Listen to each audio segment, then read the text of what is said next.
Directed by Turul Yamagul, Telan, Kubra starring Kagate Ulusei, Ashilan Malbora and Arsene Iroglu in the lead roles. Finally Netflix पे अपने second season के साथ return कर रहा है। So we thought ये इस सीरीज को लेके डिस्कस करने का बेस्ट टाइम होगा। इस वीडियो में हम डिस्कस करेंगे सीरीज के सीजन 1 की ओवरव्यू, एंडिंग और कुछ हिडन डिटेल्स को लेके। तो चलिए बिना टाइम वेस्ट किए इस वीडियो को शुरू करते हैं। ऐसे ही दूसरे वीडियोस देखने के लिए और हमसे जुड़े रहने के लिए इस चैनल को सब्सक्राइब कीजिए और वीडियो को लाइक और शेयर करना ना भूलें। ये शो गोखान अहिनोलु के लाइफ के अराउंड रिवॉल्व करता है, जो सोचता है कि वो चोजन वन है। आर्मी ज्वाइन करने के बाद वो पूरी तरह से बदल गया था। पहले तो वो सिर्फ पार्टी के लिए जीता था, पर अभी खुद को अल्कोहल कंजम्पशन से दूर रखता है। गोखान धीरे धीरे रिलीजियस बन गया और कभी कभार अपने लाइफ के पर्पस को लेके डाउट करने लगा। एक बच्चे को आग से बचाने के बाद गोखान को लगने लगा कि उसे अल्लाह ने वहां पे भेजा था।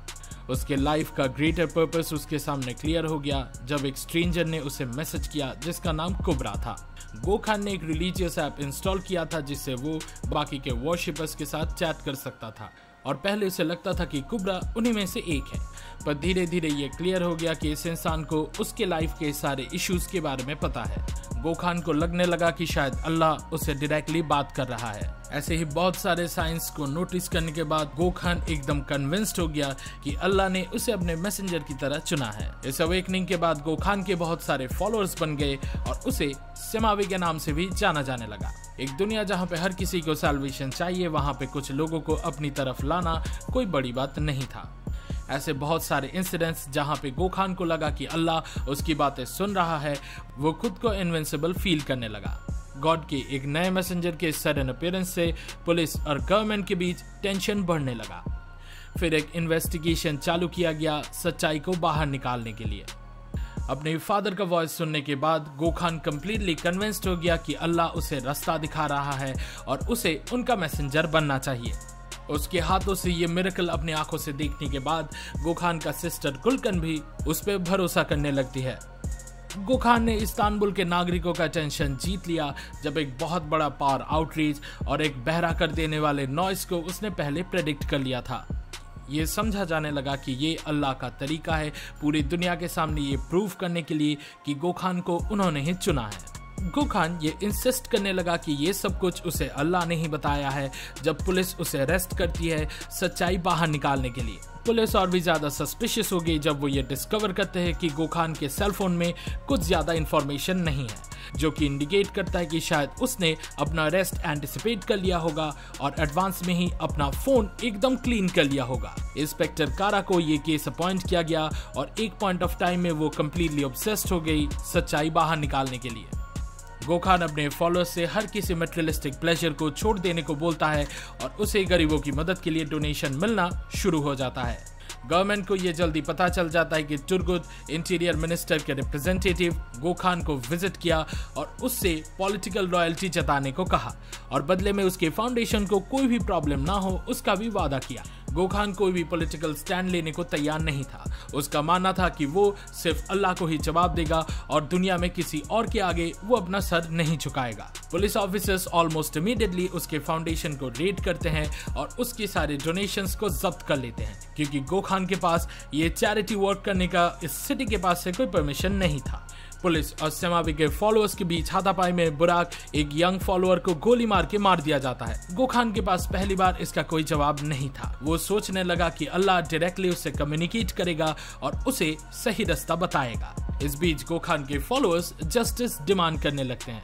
ये भीड़ पूरा वायलेंट हो जाता है और ये गोखान के लिए भी इम्पॉसिबल होता है उन्हें कंट्रोल करना। बुराक के मौत के बाद गोखान कॉन्स्टेंटली अल्लाह से ये प्रे करता रहता है कि उसके सामने आके उसे सच्चाई का रास्ता दिखाने के लिए, पर तभी उसके आंखों के सामने एक बिल्डिंग गिर जाता है और उसके हियरिंग एड में ये सुनाई देता है कि अल्लाह को देखना नामुमकिन है। उस शाम के बाद से गोखान को और कोई साइन और मैसेज नहीं मिला। उसे लगने लगा कि उसने अल्लाह को फ्रेंड कर दिया है और धीरे धीरे वो अपने पे विश्वास खोने लगा। सारे पब्लिक आउटक्राई और कन्फ्रंटेशन के चलते हुए गोखान की गर्लफ्रेंड मर्व डिसाइड करती है कि उसे कुछ करना चाहिए अपना ट्रस्ट वापस पाने के लिए। उसके फॉलोअर्स उसे एडमायर करते थे और अभी उसको ये प्रूव करना पड़ेगा कि वो सच में ही अल्लाह का मैसेंजर है। अली के साथ मिलके मर्व एक फेक शूटिंग स्टेज करती है। क्योंकि गोखान अभी खुद पे डाउट कर रहा है और एक मिरेकल का इंतजार कर रहा है। वो लोग डिसाइड करते हैं कि उनको गोखान का भरोसा वापस लाने के लिए कुछ तो करना ही पड़ेगा। वो एक बच्चे को हायर करते हैं गोखान पे गोली चलाने के लिए। वो उससे प्रॉमिस करते हैं कि वो उसके फैमिली का ख्याल रखेंगे और उसका सजा कम करने का पूरा कोशिश करेंगे। अपने परिवार को खुशहाल देखने के लिए वो बच्चा सिमावी पे गोली चलाता है। सिमावी नीचे गिर जाता है और उसके छाती से खून टपकने लगता है, पर लोग ये देख के चौंक जाते हैं कि वो बुलेट गोखान के बॉडी को भेद नहीं पाया। वो इसको अल्लाह का एक मिरेकल समझने लगे कि गोखान गोली खाने के बाद भी जिंदा है। पर इस सीरीज के एंड तक हमें मालूम हो जाता है कि एक्चुअली में एक फेक बुलेट और मुर्गी के खून का इस्तेमाल किया गया इस प्लान को कैरी आउट करने के लिए। इस इंसिडेंट के बाद से गोखान के सपोर्टर्स उस पर फिर से भरोसा करने लगे। इससे एक मोमेंटरी पीस भी अचीव हो जाता है, पर लॉन्ग रन में ये चीज गोखान के रेपुटेशन को अफेक्ट करता है और कारा के सच्चाई पता चलने के बाद चीजें और भी खराब हो जाती है। उसकी वाइफ जब गोखान के मिरेकल्स पे बिलीव करना स्टार्ट कर देती है, तब से वो गोखान की तरफ वेंचफुल था। वो डिटरमाइंड था दुनिया के सामने ये प्रूव करने के लिए कि ये आदमी एक इम्पोस्टर है और उसके पास फाइनली उस चीज का एविडेंस आ गया। पर जो गोखान पे भरोसा करते थे उन्हें इस एविडेंस को लेके कोई भी परवाह नहीं था। वो कन्विंस थे कि गोखान अल्लाह का मैसेंजर है। पर जितना जितना ये सीरीज आगे बढ़ने लगता है, हम डाउट करने लगते हैं कि क्या गोखान सच में कोई मैसेंजर है या नहीं। एक एक्सप्लेनेशन ये है कि ये आदमी शुरू से ही हेलुसिनेट कर रहा था। अपने आर्मी के दिनों में उसने अपने सारे फ्रेंड्स को उसकी आंखों के सामने मरते हुए देखा था और तब से ये एक ट्रॉमेटिक मेमोरी बन गया। धीरे धीरे ये लगने लगा कि गोखान अपना सैनिटी खो रहा है और उसका माइंड उसके साथ एक गेम खेल रहा है जिससे वो रियलिटी से अपना टच खो रहा है। और कुब्रा के एंडिंग तक उसे पता चल जाता है कि उसके क्लोज एसोसिएट्स ने ये प्लानिंग किया था लोगों को बताने के लिए कि वो मिरेकल्स परफॉर्म कर सकता है। पर अगर सब कुछ फेक है, गोखान उस ऐप पे किससे बात कर रहा है? कुब्रा कौन है? फिर एक स्ट्रेंजर गोखान को अप्रोच करता है जब वो डिस्कवर करता है कि उसकी वाइफ और दोस्तों ने उसे और उसके फॉलोअर्स को बिट्रे किया है।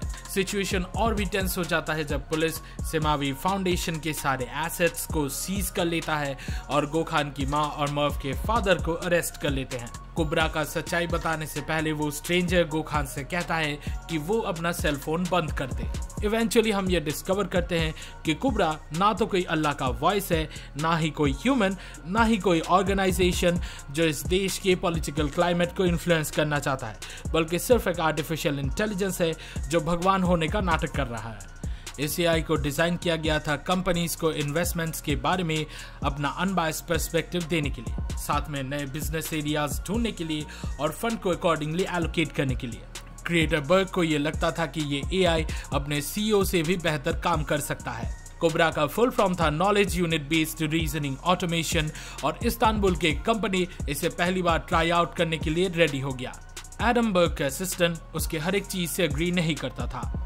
एडम को चिंता था इस AI का लोगों के जिंदगी के ऊपर प्रोफाउंड इम्पैक्ट को लेके, जो कि हमेशा सही नहीं होने वाला। बट बर्ग को अपने इन्वेंशन पे बहुत नाज था और वो हर एक पॉसिबिलिटी एक्सप्लोर करना चाहता था जो कुब्रा के साथ किया जा सके।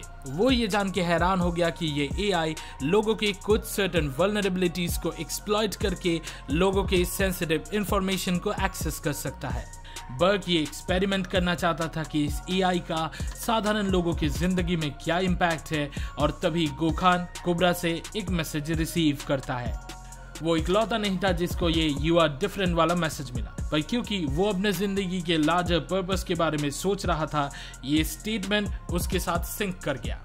कुब्रा के पास हर कोई इंफॉर्मेशन था, हर कोई डिवाइसेस से, इसलिए ये उसके लिए बहुत ही इजी हो गया भगवान की तरफ प्रिटेंड करना। गोखान को जैसे लगता था कि ये अल्लाह का एक साइन है, एक्चुअली में ये AI उसको बिलीव करवाने का कोशिश कर रहा था कि वही चोजन वन है। ये AI ये टेस्ट करवा रहा था कि सबसे सूटेबल कैंडिडेट कौन है, और गोखान उसमें पास हो गया। गोखान जब कन्विंस्ड हो गया कि वो स्पेशल है, कुब्रा तब उससे बात करना बंद कर देता है। जबकि ये बर्ग का एक सीक्रेट ऑपरेशन था, एडम को बहुत जल्दी इसके बारे में पता चल जाता है। एडम को लगा कि इस काम को बिल्कुल सपोर्ट नहीं किया जा सकता। ये AI एक कल्ट तैयार करता है और लोगों के रिलीजियस सेंटिमेंट से खेलता है, पर तब भी बर्ग रुकना नहीं चाहता। वो साधारण लोगों को ब्लेम करता है बुद्धू होने के लिए और क्लेम करता है कि इस एआई का इन सभी के पीछे कोई भी हाथ नहीं है। बर्ग पागल हो गया था इतिहास बनाने के लिए, पर एडम को चुप रहना मंजूर नहीं था। जब एडम सच्चाई बोलने के लिए सामने जाने का कोशिश करता है तो बर्ग थ्रेटन करता है कि वो इस सभी का ब्लेम एडम पे डाल देगा। पर जब भी इस एआई का बनाया हुआ पागलपन वो अपनी आंखों से देखता है तो एडम फाइनली डिसाइड करता है कि अभी वो चुप नहीं रहेगा और गोखान को सच्चाई बता देगा। ये सारे इन्फॉर्मेशन गोखान के लिए प्रोसेस करना बहुत ही डिफिकल्ट था, क्योंकि उसने अपने सपने में भी नहीं सोचा होगा कि कुबरा एक एआई है। गोखान को इस टेक्नोलॉजी के बारे में कुछ पता नहीं था, पर वो इस रेवोल्यूशन से उतना ज्यादा ओवरवेल्म नहीं हुआ, क्योंकि उसके आसपास पॉलिटिकल प्रेशर और बिट्रेयल लेके जो चल रहा है वो उसके लिए और भी ज्यादा प्रॉब्लमेटिक था। गोखान का अल्लाह के ऊपर भरोसा कभी हिलता नहीं है। उसे लगता था इस एआई के क्रिएशन के साथ जो भी कुछ हो रहा है वो एक्चुअली अल्लाह का ही प्लान है। 3 दिन के कांस्टेंट प्रोटेस्ट के बाद गोखान अपने सपोर्टर्स को घर वापस जाने के लिए बोलता है। वो फिर टुरगुट का ऑफर रिकंसिडर करता है और इंटीरियर मिनिस्टर इकरम से मिलने जाता है। लोगों को लगने लगा कि क्या गोखान फाइनली पावरफुल के सामने अपना सर झुकाने को राजी हो गया। जब 7 अरेस्टेड प्रोटेस्टर्स इंक्लूडिंग डिलेक और अली रजा को छोड़ दिया गया, तब लोगों को लगने लगा कि शायद गोखान ने फाइनली इन पावरफुल लोगों के सामने अपना सर झुका दिया है। इंटीरियर मिनिस्टर और फिनेंस मिनिस्टर गोखान से मिलने के बाद बाकी इन्वेस्टर्स से मिलने चाहते हैं 5 सालों के इकोनॉमिक डेवलपमेंट प्लान को लेकर डिस्कस करने के लिए, पर गोखान और इंटीरियर मिनिस्टर का प्लान अनएक्सपेक्टेडली वर्क कर जाता है। इकरम वादा करता है कि वो गोखान और उसके फाउंडेशन का हमेशा सपोर्ट करेगा। गोखान पूरी मीटिंग में चुप रहता है और इकरम उसे बताता है कि वो अपने एक दूसरे के सपोर्ट करने के एजेंडा के बारे में एक पब्लिक अनाउंसमेंट करेगा, पर सिर्फ आखिर में ही हमें पता चलता है कि क्यों गोखान इस पूरे मीटिंग के दौरान चुप था। वो इन्वेस्टर्स के साथ मीटिंग को इंटरप्ट करता है और डायरेक्टली स्टेज पे चला जाता है अल्लाह के मैसेज को कन्वे करने के लिए। वो ऑडियंस को वेल्थ के फेयरली और इक्विटेबली शेयर करने के इंपॉर्टेंस के बारे में बताता है। फिर सडनली सारे शहर की एटीएम से पैसे गिरने लगे और साधारण लोग अपना पॉकेट भरने लगे। ये समावी का तरीका था आम लोगों के बीच उनके हक का पैसा बांट देने का। सीरीज के आखिर में हमें पता चला कुबरा गोखान का मदद करता है उसका विश फुलफिल करने में और उसके लोगों को दिए गए प्रॉमिस को रखने में। बर्ग बहुत ही खुश था क्योंकि ये उसके प्रोग्राम के स्ट्रेंथ को दर्शाता है। पर क्या अभी देश के आम नागरिक सेमावी की बातें सुनेंगे? और अगर नहीं तो क्या गोखान और भी ज्यादा प्रॉब्लम में पड़ जाएगा? गोखान के पास आम नागरिकों का सपोर्ट था और ये गवर्नमेंट के लिए बहुत मुश्किल होने वाला था, क्योंकि एक पॉपुलेशन जो रिलीजियस सेंटिमेंट से मोटिवेटेड है उन्हें कंटेन करना ऑलमोस्ट इम्पॉसिबल है। शायद गोखान अपनी देश की आर्थिक स्थिति को बदलने में कामयाब होगा, पर फिर भी इस एआई को कंटेन करना जरूरी है, क्योंकि अगर नहीं किया गया तो ये शायद एक मशीन ऑफ डिस्ट्रक्शन बन सकता है। कुबरा सीरीज हमें दर्शाता है कि कैसे फेथ फंक्शन करता है, और इस केस में गोखान को हम देखते हैं जो कि लॉजिक और रीजनिंग को निगलेक्ट करके सिंपली अपने बिलीफ पे भरोसा रख के आगे बढ़ना चाहता है। शायद उसे ये लगता है कि अगर पावर और फेम नहीं आता है फिर भी ठीक है, पर फिर भी ये उसका रिस्पॉन्सिबिलिटी है अल्लाह के काम को कंटिन्यू करना। क्या दुनिया को इस आर्टिफिशियल इंटेलिजेंस के बारे में पता चलेगा, या फिर कुबरा सीक्रेट में गोखान के थ्रू अपने गोल्स और प्लान्स को लेके काम करता रहेगा? फिलहाल के लिए ये शो किसी भी तरफ जा सकता है, और अगर पुलिस गोखान को अरेस्ट करती है तो ये प्रोटेस्ट और भी वाइड स्प्रेड हो जाएगा और फिर इसको कंटेन करना एकदम इम्पॉसिबल हो जाएगा। शायद कुबरा में हम एक ऐसा दुनिया देखने वाले हैं जो कि एक्चुअली आर्टिफिशियल इंटेलिजेंस चलाता है रिलीजियस सेंटिमेंट्स के डिस्गाइज में। हे इस वीडियो को देखने के लिए शुक्रिया। कुबरा के 2nd सीजन से आपके एक्सपेक्टेशंस कमेंट सेक्शन में जरूर शेयर कीजिए। सिनेमा सीरीज के वीकली डोज को मिस ना करने के लिए लाइक बटन दबाएं और हमारे चैनल को सब्सक्राइब कीजिए। अगले वीडियो में मिलते हैं, और फिलहाल के लिए गुड बाय, गुले गुले, and I will be back.